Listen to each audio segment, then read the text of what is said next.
Sanibonani nonke emakhaya, sanibonani nonke bathandi bohlelo ka Dr. Mnguni TV, umthandi wabantu. Ngiyaxolisa kakhulu bafowethu, ngijulile kakhulu, igeje ngishonise phansi.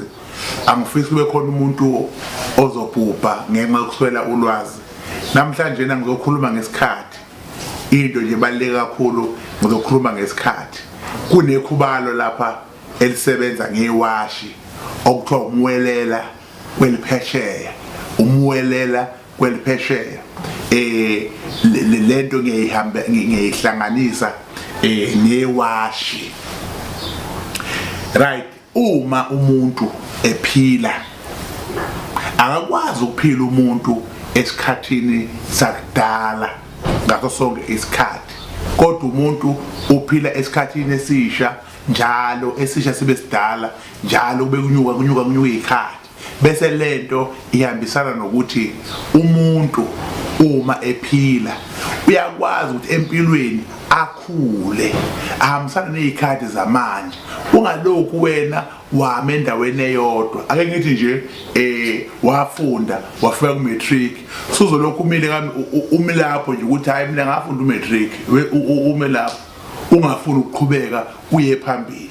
Angeke uthi ngoba ngasebenza ngakho for room, hayi mina ngakho for room kuyaphela lapho. Lokho awukwazi ukusho ukuthi hayi mina ngathenga imoto ithezi, suzoma lapho ukuthi ngoba nginayo ithezi kuphelele. Chabo, lawo mazwi lawo ashiwo umuntu osuke ngenawo amandla emali. Ethi umuntu ngazama ngathenga ithezi kwaphela kanjalo, ngazama ngakho for room kwaphela kanjalo, amandla emali awekho. Manje lo muthi okuthiwa umwelela kweliphesheya usetshenziswa newashi lokuthi uma kuhamba isikhathi nawe into zakho ihambe njalo nje, into zakho ihambisana nesikhathi. Uma abantu beqala manje bethi banamamiliyoni nawe ungene emamiliyonini, babethi hayi siyanyuka manje sinamabhiliyoni nawe ungene lapho, ungalokhu umilapha ekutheleni uzohlala uno 1.5 njalo.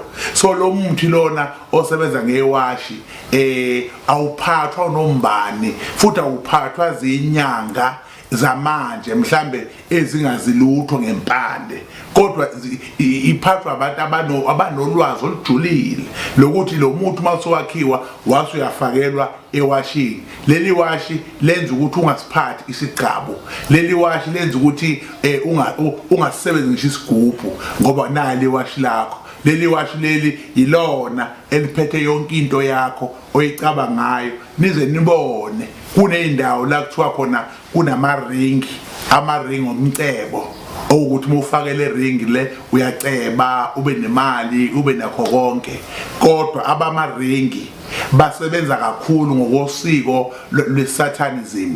Ibona abantu labo abasebenza kakhulu amaringi ngosatanism. Mhlawumbe unake ukuthi umuntu ufaka amaringi amabili, iringi yomshado neringi yokusebenza. So izo zonke izinto lezo ezizimfihlo, kodwa lana abukho ubusatanist, kodwa lana sikhuluma ngempande eyenza ukuthi leli washi umulifakile, leli washi umulisebenzisa nomuntu lingelakho, zonke into zakho zizohamba ngesikhathi. Ayikho into yakho engezohamba ngesikhathi. Njengoba ubona lenjena nje lihlale lokuthi umuntu ozosetshenzwa ngalo uyalithenga libe lisha, ayiwashi azolithanda bese efakelwa lempande.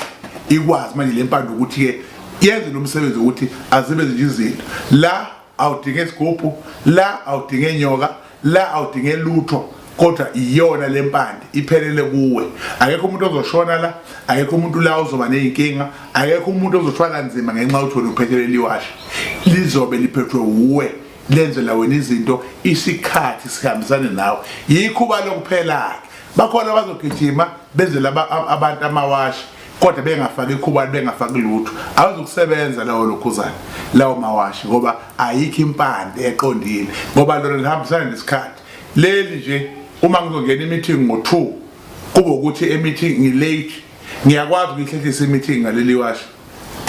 Same time ngiyayikhulumisa leli washi ngisho ngithi ngizoba late nge-hour, i-meeting ayiqalise ngifikile ngo-3 bese ngiyaqhubeka ngiyashaya imoto ngiyahamba. Noma kanjani lapha engiyakhona kuzoba nenkinga ezokwenza ukuthi i-meeting ingaqali. ayimbi khona inqushunqusho ezokala ukuthi i-meeting iziqale ngo-3 ngoba sengifikile leli wash lenza leyo nto leyo ngi-meetingini ethile uzodinga ukuthi ngithole into ethile kuyo ngizothola imali ngizothola i-tender ngizokhuluma naye washini lami ukuthi kuzokwenza ku-1 no-2 no-3 ngifuna kube nje kuyithe ngihamba leli washi selimele isigaba leli washi selimele ini isigubhu ngoba abantu abayinganxanye bengamanzi bakhona abathanda igubhu bakhona abathanda izinto ezithile bakhona baningi abantu abathanda izinto ezahlukahlukene kodwa ngolwazi olungekho bagcina abantu sebengazi kumele beye ngakuphi ngoba sithanda into engafani omunye uzojabulela iwashi abesifazane balithanda leli washi ngoba lenza ukuthi noma uthi umyeni wakhe ukude kangakanani noma uyamdinga umyeni wakhe abe khona kodwa ngezizathu akakwazi ukuza ukhuluma newashi lakhe ukuthi nje ngo4 ngimdinga esela kuphele kanjalo ngo4 uzobengena ngoba leli washi linomuwelela kwelipheshe noma uthi ukuphi uyawelela ngiyanithanda ke bathandi bohlelo Dr. Mnguni TV ningaphuthelwa ikhonduku yewashi iyasebenza and abantu abaningi asebeke bayithola iyabenzela izimanga nawe uma uyidinga sondela kodwa ungayinombani ngoba nje babengizwa nje bakhona bazongibona ngikhuluma ngalento bese bekikima nabethi bayayenza uqaphele ke bengadlali ngawo Nkosi yanidinga Nkosi yanithanda uThixo nimbusise amen.